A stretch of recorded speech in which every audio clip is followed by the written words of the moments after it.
Hello everyone, welcome back to my channel. So in today's video, we are going to understand one of the very important topic that is called effects of tariff.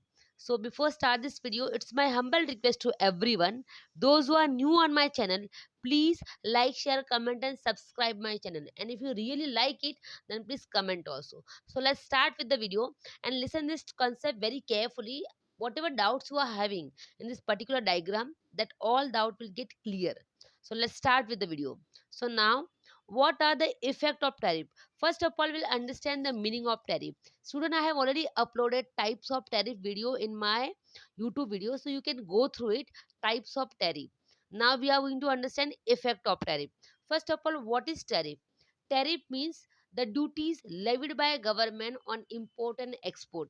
The duties or taxes levied by government to control import and export is known as tariff. There are different type of tariff which I have explained, so you can go through it.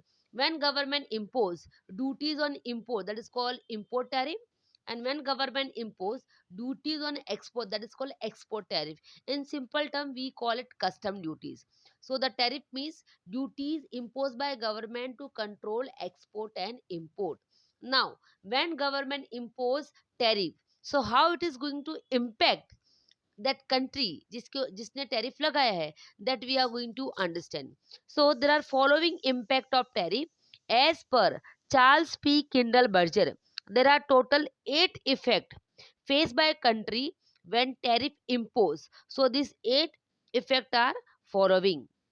So the impact which is faced by a country when they impose tariff is, that is, protective effect, revenue effect, consumption effect, distribution effect, terms of trade effect, competitive effect, income effect and balance of payment effect. So when government impose tariff, according to Charles P. Kindleberger, 8 effect faced by tariff imposing country. Now, as we know very well in economics, when any theory or any law or any model given by any economist, so it is based on some assumption.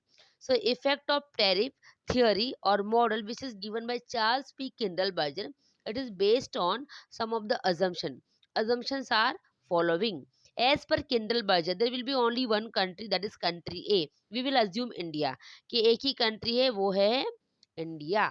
ठीक है, there is only one country, that is India. India import X commodity and export Y commodity. The effect of tariff are confined to the tariff imposing country. जो भी tariff का impact है, जिस country ने tariff लगाया है उसी के ऊपर कंसिडर किया जाएगा. The effect of tariff on other country are not consider. Tariff लगाने के बाद दूसरी कंट्री पर क्या इम्पैक्ट हुआ वो कंसिडर नहीं किया जाएगा. So what are the assumption of this model?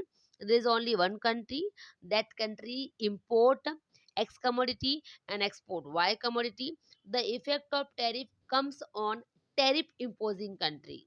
The effect of tariff on other countries not considered. So these are the assumption which we have to follow. Now we will understand what are the impact of tariff. So for that we have to understand diagram. Okay student, I have already given explanation of diagram, so that you can go through later on. I'll explain the diagram कि tariff लगाने से क्या होता है.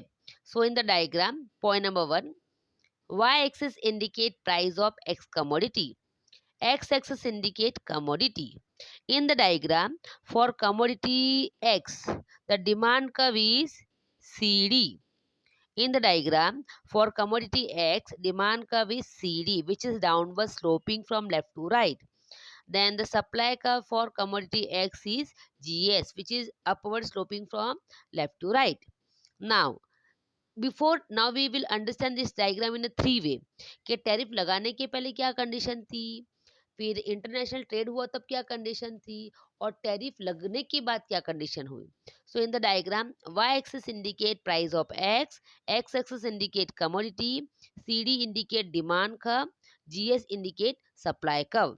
Now condition number 1, before international trade, मतलब पहले international trade नहीं था, we were following close economy, no international trade. तब की क्या कंडीशन थी? So before international, just for minute, before international trade. Let me just erase this. Hmm.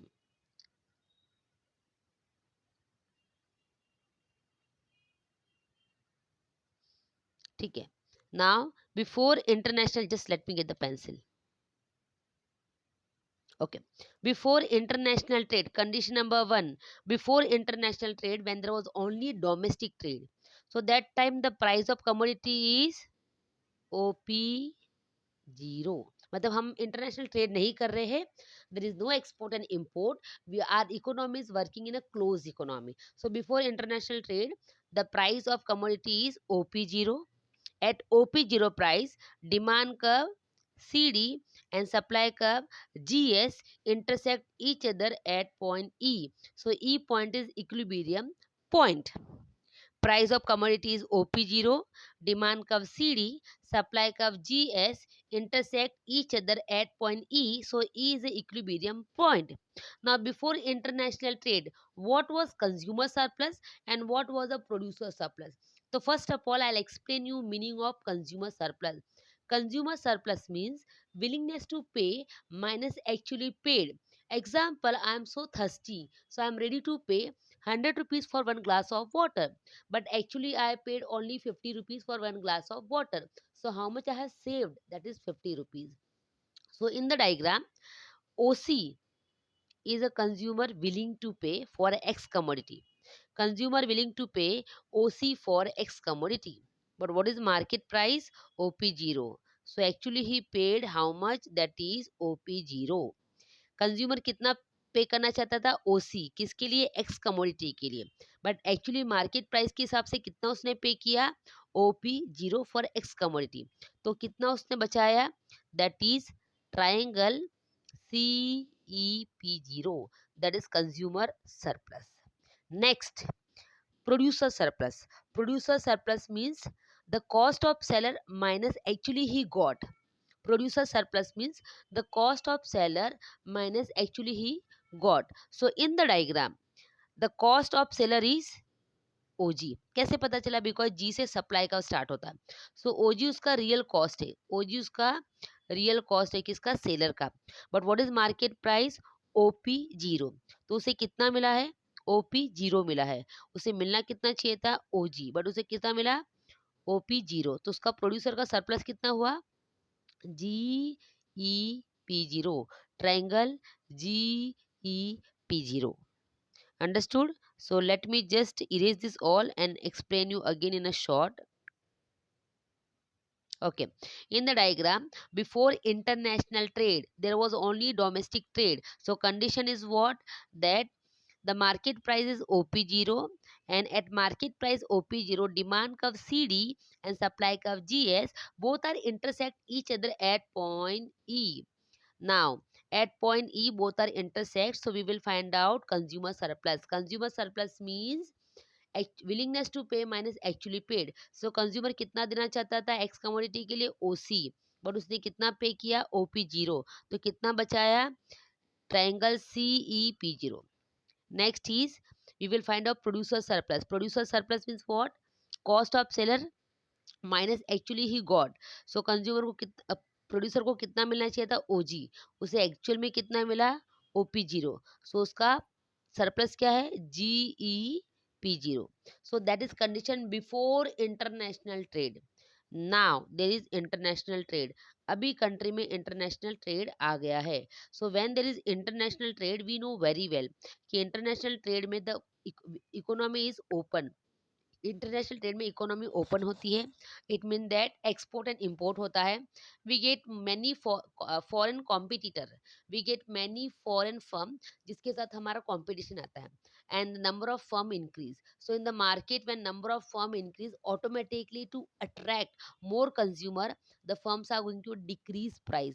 सो पहले international trade के पहले प्राइस क्या थी? OP0. अभी इंटरनेशनल ट्रेड की वजह से नई प्राइस क्या हो गई है?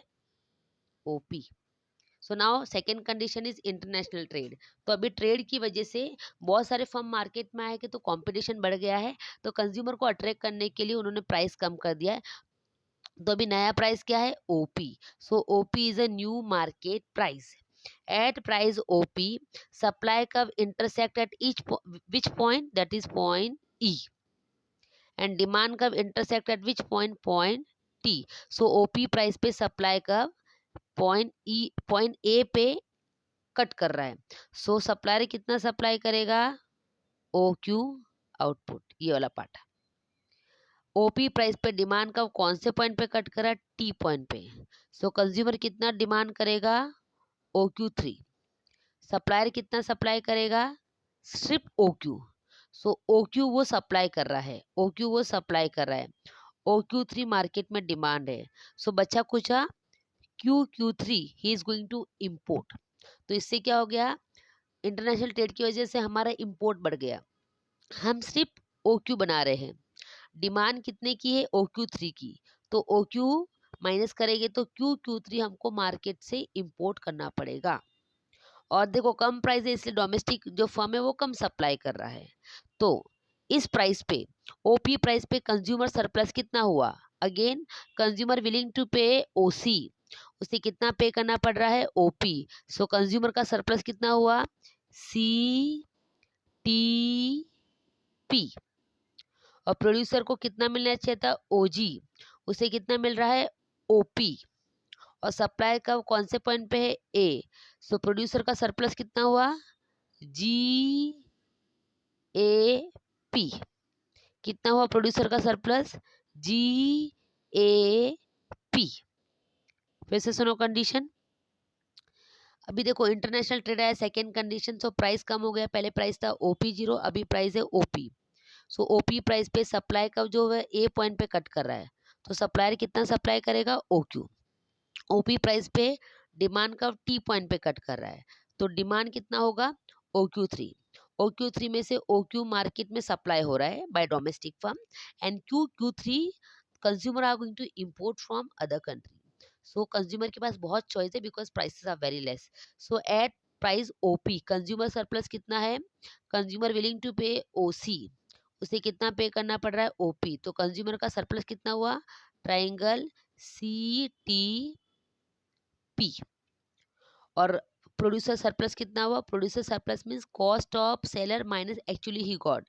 सो उसे कितना मिलना चाहिए था, ओजी, बट मार्केट का प्राइस क्या है, ओपी। और सप्लाई का कौन से पॉइंट पर टच हो रहा है, ए। तो प्रोड्यूसर सरप्लस इंटरनेशनल प्राइस पे सिर्फ जीए पी बन रहा है। कंज्यूमर सरप्लस बढ़ गया because of international price, but producer surplus decrease.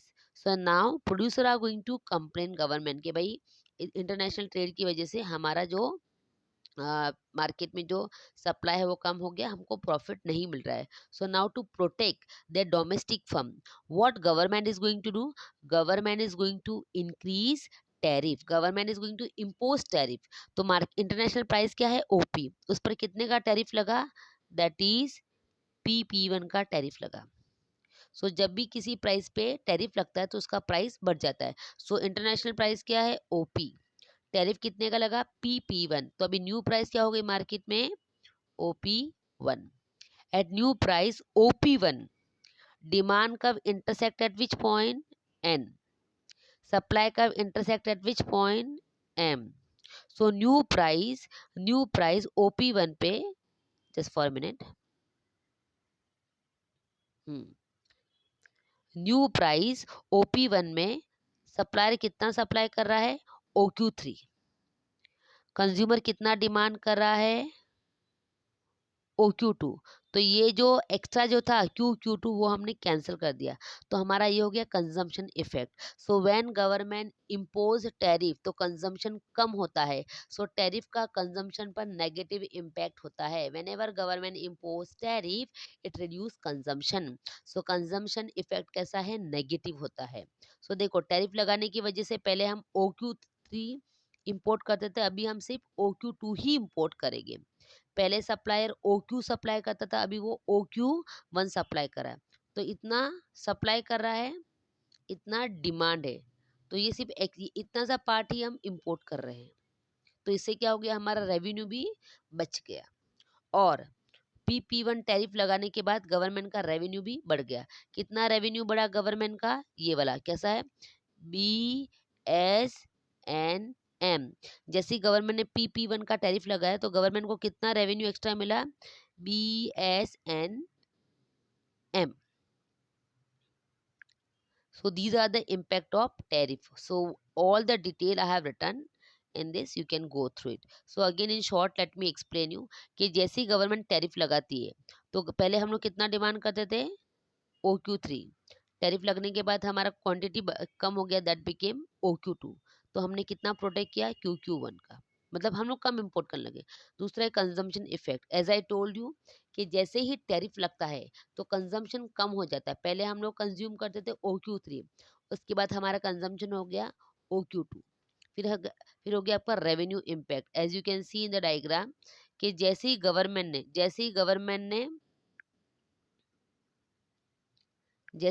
ने टैरिफ लगाया कितना, PP1 का, तो जो जो टैरिफ है वो गवर्नमेंट का अर्निंग है। तो कितना गवर्नमेंट टैरिफ कमा रही है, BS BSNM, इतना रेवेन्यू गवर्नमेंट अर्न करेगी।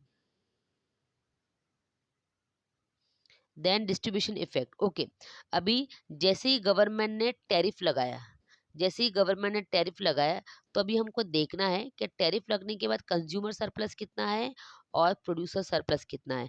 तो at price P1 consumer surplus is CNP1, producer surplus is GMP1।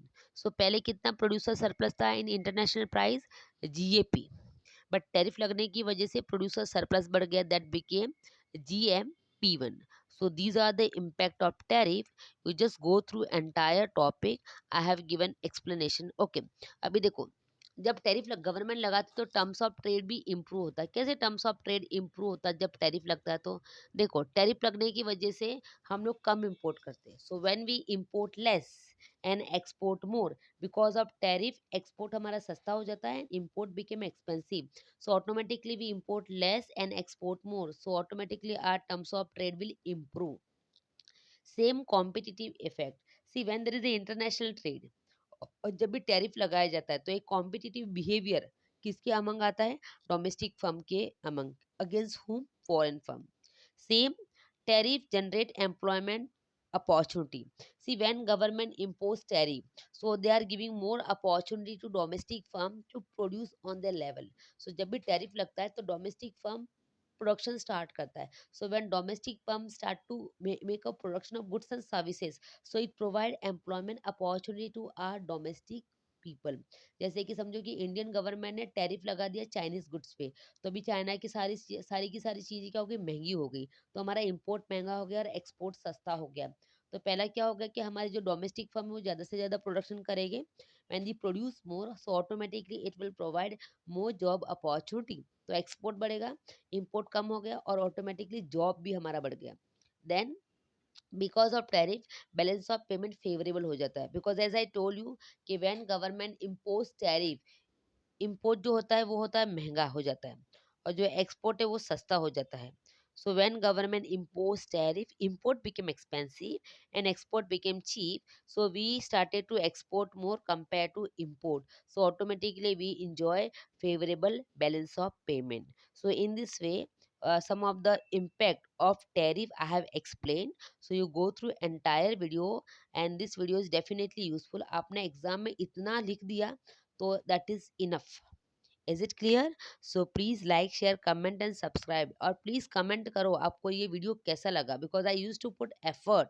Okay, चलो, thank you so much, God bless you.